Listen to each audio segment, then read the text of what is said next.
This conference will now be recorded. Hi, folks. My name is Todd Levine, and I will be your guide through the Good to Great grant application process for 2019. You will be here only if you've been invited formally to apply for this grant. If you haven't been formally invited to this grant and you're watching this video, stop because you're wasting your time. It's invitation only. We have about $1.9 million for this grant, and we have over $2.3 million in requests. So not everyone will be funded, even if you are all wonderful. That's why it's important that your application be done very well. So I'm going to go through that process with you right now. Also note that I've spoken, I think, with every single one of you, or at least had email conversations with you.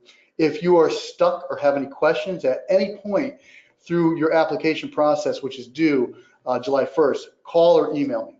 So you probably already know how to do this, but as a reminder, to get to the portal to apply for the grant, you want to go to Google. DCD space CT will get you this right here.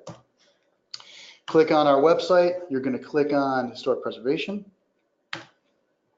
Find grant opportunities, and then Good to Great grant program. This is our overview. You're just going to scroll down a little bit to our grant guidelines. And from there, you're going to scroll down to how to apply, and it brings you to the coa.fluidreview.com website. So I've already signed in, but if you, actually, let me sign out. So if you get here and you've been here before, your name will probably be saved, or just sign in if you know how to do it. If not, you need to set up an account.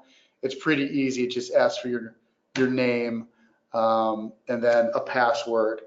And then the category will be Good to Great Program 2019, right? And then it'll say access code. The access code is G2G2019. That's your access code to get you into the program, right?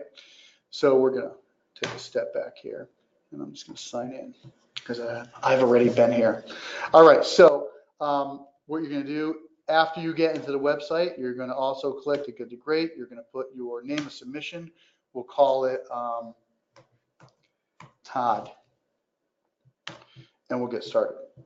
So I'm not going to go through everything here because a lot of this stuff is self-explanatory and y'all are smart people, but I'll just show you some of the stuff. So, I mean, you're going to go through general grant information. All this is pretty simple. Your organization, the address, web address, your FEIN, you're all nonprofits, so you all must have one of these. If you don't, there's a problem. And the address of your headquarters.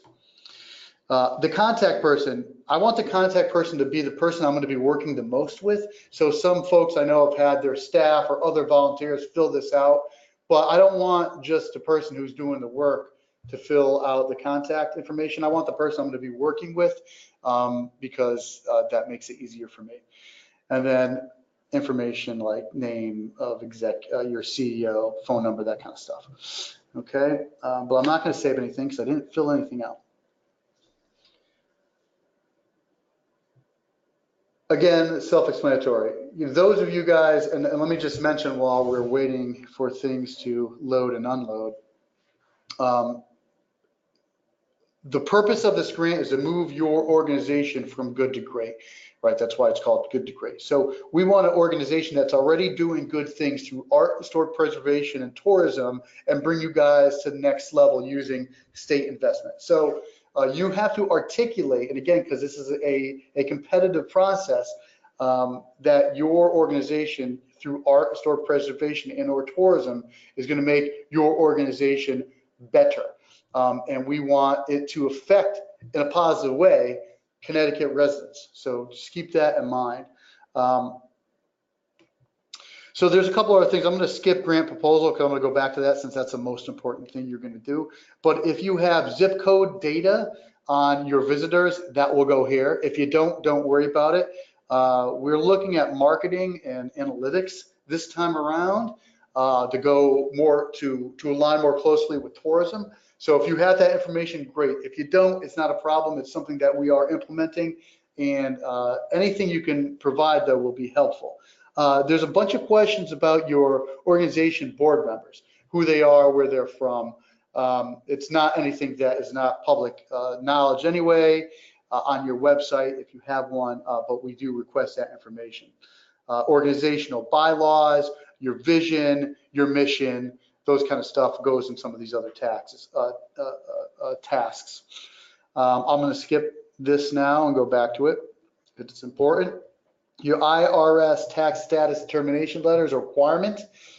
If you don't have one, contact the IRS and get a copy before the grant deadline application window is closed.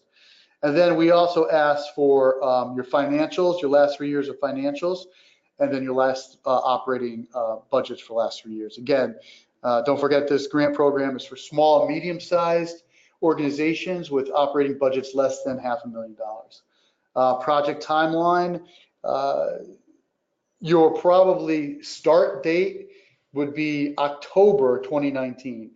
We're reviewing grants over the summer. We'll make an announcement in September, but paperwork takes a couple months, at least a month. And then photographs, I want to see photographs of anything historic. I want to know if you have a unactivated space, how you're going to act, that you're going to activate. I want to see what that space looks like. If you have landscape work, like you're going to add an ADA ramp, give me a shot of where that's going to be, so on and so forth. If you have architectural drawings and specs, include those, and obviously your signature. That wraps it up. Now I want to go back to two things. First is the grant proposal. This is the most important part of your grant application. You have to articulate to art, historic preservation, and tourism staff and advisory committee members why your grant is better than all the rest. And you have to do that by being short and sweet. You don't have a lot of room to do that. Like describe your organization, you got 50 words. A lot of these areas where you're asked to give information are limited by a word or a letter count. We just can't have huge volumes of pages to read, even though I'm sure you guys have a lot of great stuff to tell us here at the state. Let's keep it short and sweet. Let's just add words here so it lets me continue. What's your organization's mission? Number of visitors. Obviously, we want to know if your visitors are going up in the last 3 years, what your projected numbers are for the future. If you have a website, how many visitors you have to your website. If you have Facebook, how many followers you have. This is a new thing we're doing, is tracking these things, because we want to see in the future if our investment is helping you with these things. Certainly membership as well, for those of you who are membership organizations. List of individuals who serve in top management positions who make empowered decisions on behalf. Again, this is all, and here's a nice example of what we're looking for. Pretty standard stuff. And then we're ready to move on. All right. Again, a little more information about your boards. How often do they meet?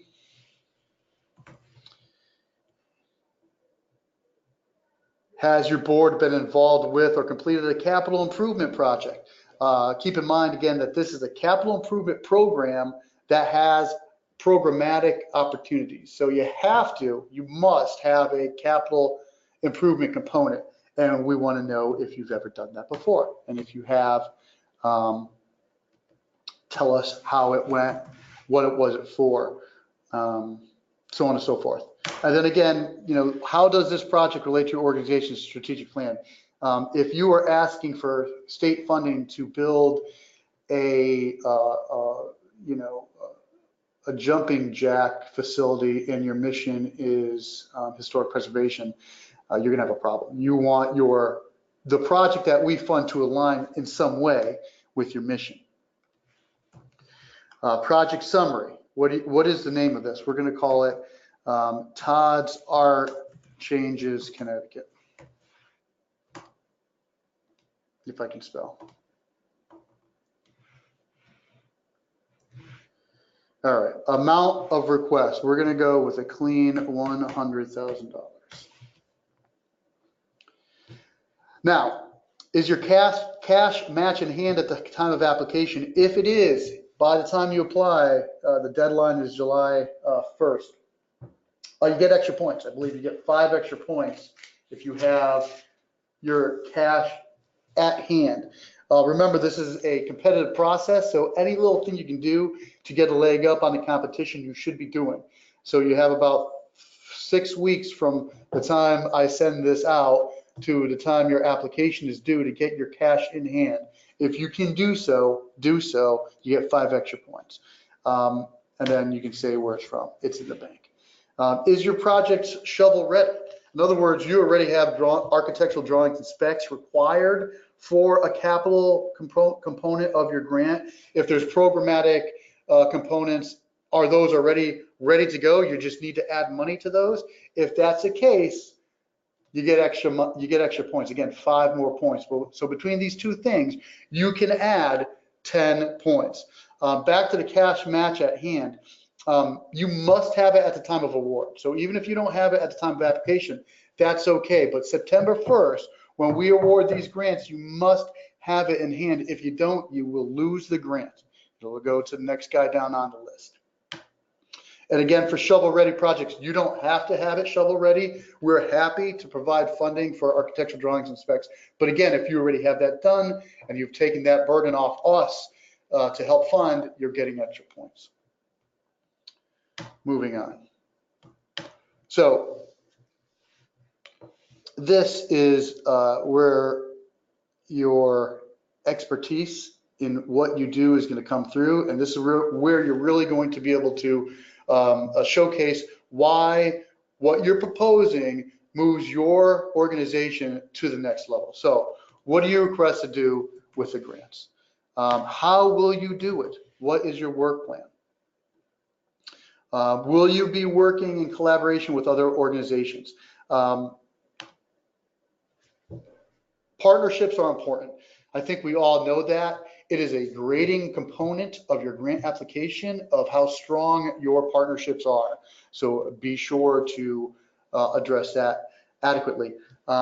List of organization, list of collaborators.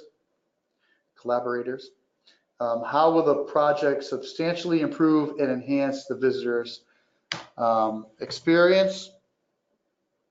And of course, how you're going to move your organization from good to great by state funding. Now, again, you have to have art, historic preservation and tourism, culture, history. Those are the priorities of this program, and you must demonstrate that you are indeed going to do so. And I've talked, I think, to every one of you, so I know that there is some or multiple components here that meet this requirement. The more of these components that you have, art, history, and tourism, or historic preservation and tourism, those 3 main ones. Culture kind of encompasses all of it. But art, historic preservation, and tourism, if you have all 3 of those components, you're gonna have a better chance of being funded. Why is our funding needed? A number of jobs that are going to be creative. If they're going to be, you can put here. Oh, what did I lose? What did I not do? Did I miss one? Yes. Odd Todd. All right. Now, tourism and marketing. As I mentioned, this year we are including a little more focus on the analytics of tourism and marketing. So we're asking you some more questions. How will you know? And this is also so we can go back and analyze how you moved from good to great. So how will you know if your project is a success? Please cite specific measurements that you will implement and use to address the impact of your project in the short term and long term. As a condition of this grant, each organization will be required to create a profile on ctvisit.com, which is our website. If you don't have one, and even if you don't get a grant from us, you should have a profile on our website because it's a major portal to tourism in Connecticut, and it has, I don't know the numbers, but it's very successful. I don't know how many hundreds of thousands of hits it gets a year, but a lot. Explain how your vegetation numbers will be impacted by this. Again, you're going to have to explain all this stuff. Todd, title, email. All right. Why was the individual chosen to serve as project manager? So again, if you are a one-person organization, you can state that. If the person that's going to be your project manager is a part of your staff and they have great experience, mention that. If the reason why the person is going to be the project manager is because they're the ones who are available, note that too. This is not a make or break kind of question, but we just want to have an understanding of who we're going to be working with. Who will work to get the project done? That kind of goes to that last question. We want to know the whole team that will be working on it though. Oh, I missed something. Telephone number. No. So as I go through this, I just want you guys to remember that if you have any questions, to call me or email me. Why is this not working? Along the way. 860-500. Is that not 10? That is 10. Why is that not working? If you have any questions along the way, just call me or email me. I'm pretty accessible. Okay, so facilities. Talk about the building or the site. Does a project include an historic resource? I'm an architectural historian.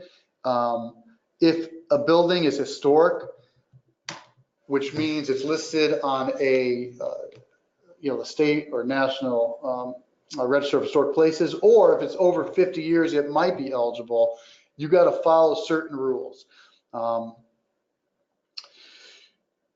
which are laid forth by the federal government, the National Park Service, the treatment of historic properties. I've talked to, I think, everybody who has a historic building, and we'll work through any issues, but be aware that you will not get funded for things that adversely affect historic properties. So we'll work through that together.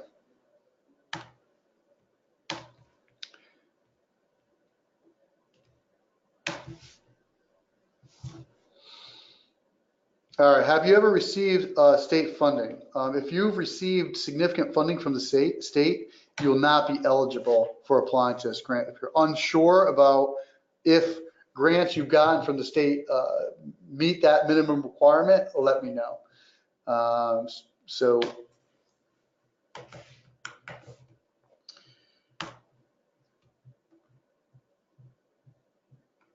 right. Why will state residents and legislators be proud of the state's investment in your project? Please include a quote from a visitor or patron of your organization that demonstrates the importance of your organization. Okay, so that, we were just so close.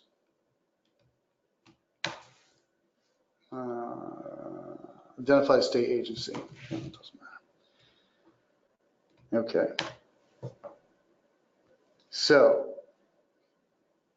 that will get you through task number 2. The other task that I didn't go through, and I'm going to go through now, is upload your project budget. So your project budget worksheet is required. It's a different form. It is a Excel form.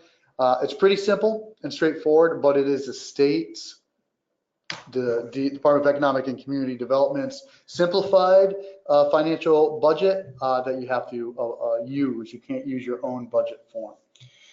So let's say, here, I mean, again, you're going to put October 2019, ending October 2021. All right, so you are applying to us for $100,000, let's just say. That is our investment. what's your match? Again, don't forget your match has to be 25% of what you're asking for. 25% of 100, I think it's 25. Let's just say you're putting in 30.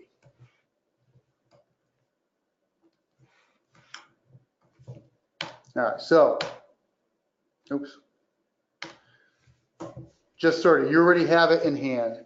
Bank financing is if you were going to take a loan out, but again, you'd have to have that in hand by the time of award to get the grant. So that's page 1. Now you move on to page 2, and you're going to just tell us where that money is going, right? So let's say you're going to put an ADA ramp here. That's your land. Administration does not cover your staff time. Can't use that at all.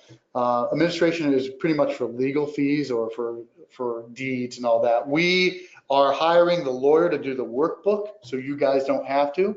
That's about $2,000 that we're already doing for you. But administration might be, you know, your own lawyer reviewing things. So we'll just call it $1,000. Architectural engineering and drawing. If you already have drawings and specs, wonderful. You just got 5 extra points. If you don't, we're happy to pay. So let's just say it costs $20,000 for your architectural drawing. Specs, construction. Now, obviously, here is the major component for this grant. Each grant must have a capital component.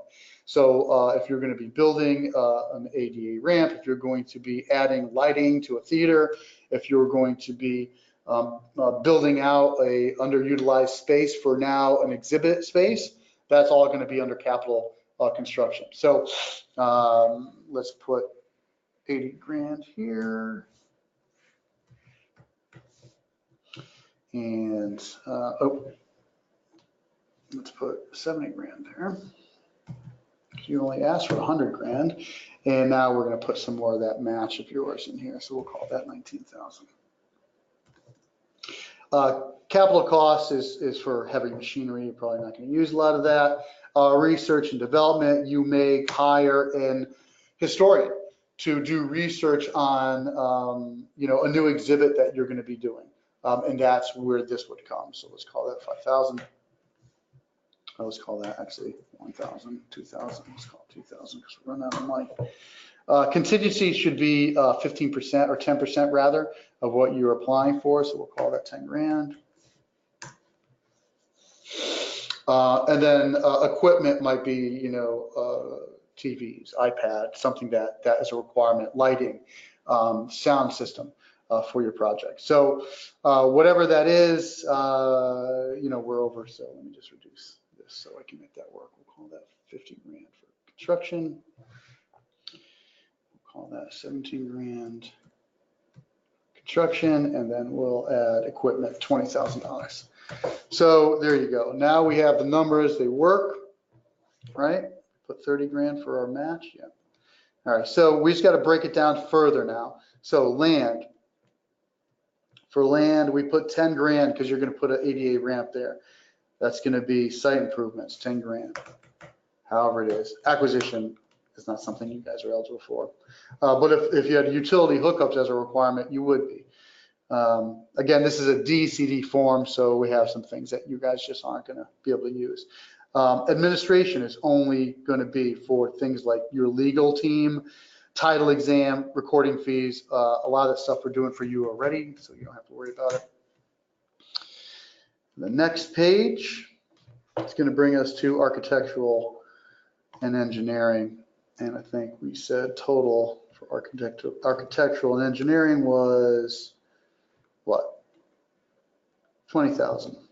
So here we're just going to break it down a little further, and that was under your funds, right? Our funds. So make sure you put it in the right column. Architect costs $10,000.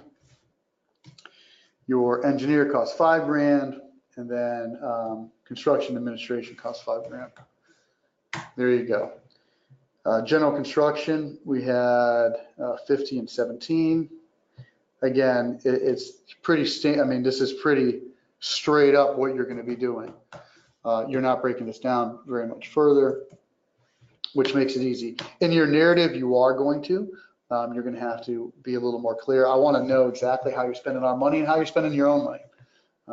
Again, machinery and appraisal, unless you're doing major earth moving, you're not going to need those. And in fact, if you're doing major earth moving, you could include it in general construction. On research and development is, again, the soft costs, for maybe a historian to do some research. And there you go. All these numbers should add up. Oh, equipment. We have equipment. 20 grand for equipment, contingency 10 grand. And you would explain what it is if it's iPads, or you break it down further. If it's multiple things, contingency is 10 grand, and everything should add up, and you should be good to go. That's it. You save it. Save as. Put it on your desktop. That's what I like to do.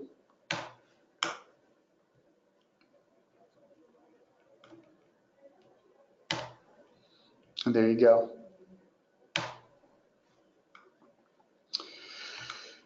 All right, and then you need to upload it. So then you will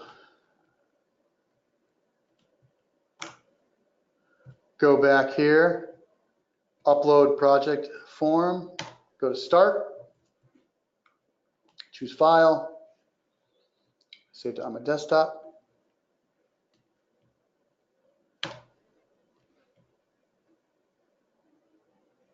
There you go. Upload, submit. Oops. So close. Upload, submit. We're good to go.